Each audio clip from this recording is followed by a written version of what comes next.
கிறிஸ்துவுக்குள் பிரியமானவர்களே, இந்த அருமையான நாளிலும் தாவீது தன் வாழ்க்கையில் நன்மை செய்து எல்லா சூழ்நிலைகளிலும் தன்னோடு கூட இருந்து வழிநடத்தி துணை செய்த தேவனை மைமைப்படுத்துகிற ஒரு அருமையான வார்த்தை சங்கீதம் 63 அதனுடைய 7வது வசனம்.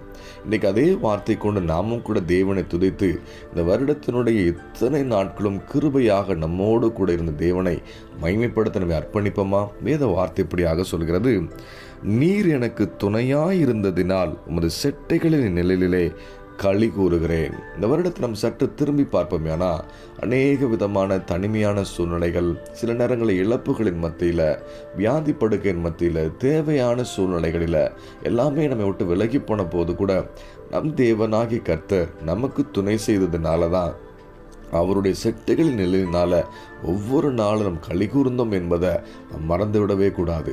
அந்த அன்பை எண்ணி பார்த்து இம்மட்டும் நமக்கு உதவி செய்த தேவன் இனியும் நம்மை நடத்துவார் என்கிற நம்பிக்கை நிச்சயத்தோடு கூட அவரை மைமைப்படுத்துவதற்கு தான் தேவனாகிய கர்த்தர் தாவீதோட வாழ்க்கையின் மூலமாக இந்த வார்த்தையை நமக்கு ஞாபகப்படுத்தி இருக்கிறார். இன்றைக்கு ஒருவேளை எனக்கு யாருமே உதவி செய்யறதுக்கு ஆளே இல்லையே, எல்லாமே என்னை விட்டு போனது போல தோணுது, என் சூழ்நிலை அறிந்தவங்க யார் தான் இருக்கிறாங்க என்று சொல்லி தேவ சமூகத்தில் கண்ணீர் வடிக்கிறீங்களா? ஆண்டவர் உங்களோடு கூட இருந்து நடத்தினதை கொஞ்சம் சற்று சிந்தித்து பார்ப்பீங்களா?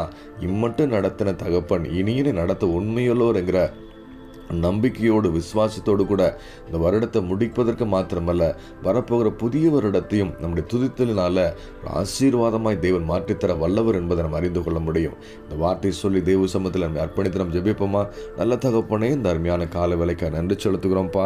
நீர் எங்களுக்கு துணையாய் இருந்து எங்களுடைய தனிமையின் பாதையில், வியாதி படுக்கையில், எங்கள் தேவைகளின் மத்தியில் எல்லாரும் எங்களுக்கு எதிராக நின்ற போது கூட அந்த சூழ்நிலையில் நீர் எங்களோடு கூட இருந்து எங்களை காத்து நடத்தி செட்டைகளின் நிலையில் எங்களுக்கு கூற பண்ணின உங்கள் அன்புக்காக நன்றி செலுத்துகிறோம். இந்த வார்த்தையை அறிக்கை பண்ணி செபிக்கிற ஒவ்வொரு பிள்ளைங்க வாழ்க்கையிலும் கர்த்தர் கொடுத்த வாக்கு தத்தங்களை இந்த வருடத்திற்குள்ளாக நிறைவேற்றி முடித்து உங்கள் நாமத்தை மேம்படுத்த சாட்சியை நிறுத்துங்க.